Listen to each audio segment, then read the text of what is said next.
So imagine this, right? You have just bought a new pair of shoes. It's not super fancy, but it's not crazy cheap either. And then you walk out of the shoe store and then you see a child drowning in a river. So you rush to save the kid, but then you realize that if you walk into the river, your brand new Air Force One would be ruined.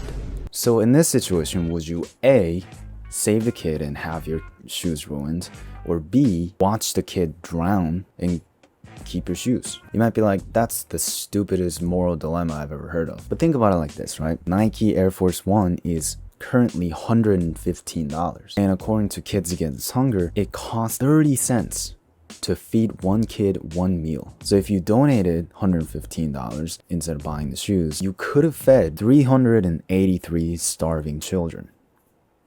Yeah.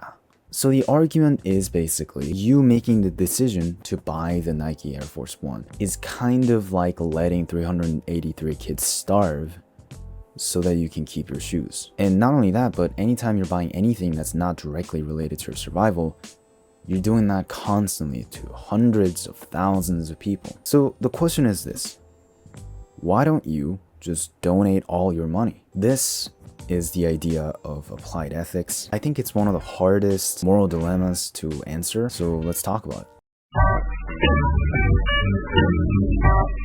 Now, when you pose this question, what most people say as kind of a gut reaction is, well, that's not realistic. I mean, I'm only human. I have bills, I have things that I want to do with my life. I can't just donate everything that I own. I mean, that's not really realistic. And I would just say, is it? Because there are people who do it. I mean, not a whole lot of people have literally donated every single thing they own and live like Diogenes. But there are people like Peter Singer, Toby Ord, Julia Wise that have famously donated the majority of their earnings each and every year. So it is possible to do this thing. And according to the Bureau of Labor Statistics, the average yearly expense for an American household is about $77,000, and only something like 30% of that is deemed essential. So that is $53,900 every single year from an average household that's being used on unnecessary things rather than being donated. And even within the essential spending, you could probably save like 50% of that if you really tried. If you only had cheap foods, never ate anything fancy, if you never bought any fancy clothes, and if you sold the house and moved to like a really cheap apartment. And some people might say, well, I have my own family to take care of. It would be irresponsible of me if I actually donated all my money instead of using it on my kids and family. Yeah, but let's say you're buying your kid a $500 smartphone. Now that is 1,666 meals that could have gone to starving children. And your child doesn't really need a phone. You could just use a flip phone, which is arguably even better for his brain development. So is it really responsible to let 1,666 kids starve so that your kid can watch Skibidi Toilet? No, I don't think those are good answers to this moral dilemma at all. I think the actual logical excuse is something much more complicated. And in order to explain that, I need to teach you something about capitalism. Now let's go back to the statistics from the Bureau of Labor Statistics. The average yearly expense for an average household in America was $77,280. Now, instead of asking where that money goes, let's think about where that money comes from. Sure, everybody has a different job, everybody's working in different fields, but I bet you that the vast majority of that money actually comes from other people's unnecessary spending. Because think about it, right? Let's say you bought Air Force One. Now, what does that mean? Did you just sacrifice the money and just summon the Nike Air Force One out of thin air? No, you gave that money to Nike, right? Now, where does that money go? Does it just go directly to the CEO and he just keeps it? No, a portion of that money goes to the salesman. A portion of that money goes to the truck driver who brought the shoes from the factory to the store. A portion of that money goes to the factory workers. A portion of that money goes to the people who produce the materials that you need to make it. And then over time, by enough people buying the stuff, it pays everybody's wages. That's how it works. And even after that, the money that those people receive from you buying their product doesn't just stay there either. It goes to their, living expenses. Maybe it goes to pay their kids' tuition.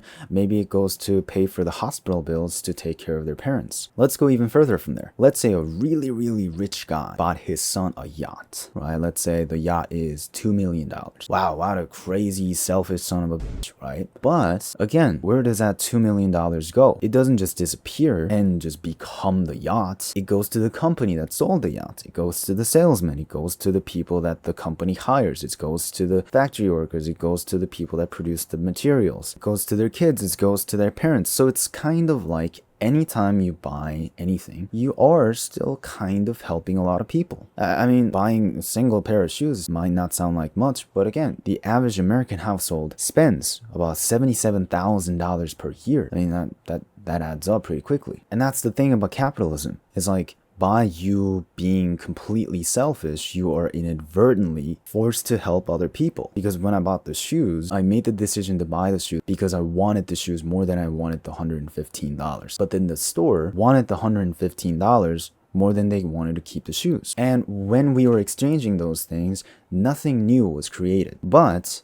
I got something better than I gave, and then the store got something better than they gave. So value was basically created out of thin air. And also think about it in the larger scale. I mean, the very reason why we are in a position where we can donate money and then have an entire organization use it to feed people with, and they're not in that kind of position, is because we have better economy. We have more stuff. And where did that more stuff come from? Did it come from people just donating to each other? No, people work to create all those things, motivated by the fact that they will be rewarded with the same amount of value. It is the very foundation of the system that has made it possible for us to have organizations like Kids Against Hunger that have helped millions and millions and millions of starving children. And that is my excuse. And that, I think, is the best moral argument that you could give. But hold on though. That isn't to say that donating is bad or something like that. I do think that donating is very good, obviously. In a long term, on a larger scale, like I just described, sure, maybe you shouldn't give up all that value. But on an individual level, I think that everybody should be encouraged to donate. What my answer was essentially saying was that you're not automatically a psychopath who would watch your kid die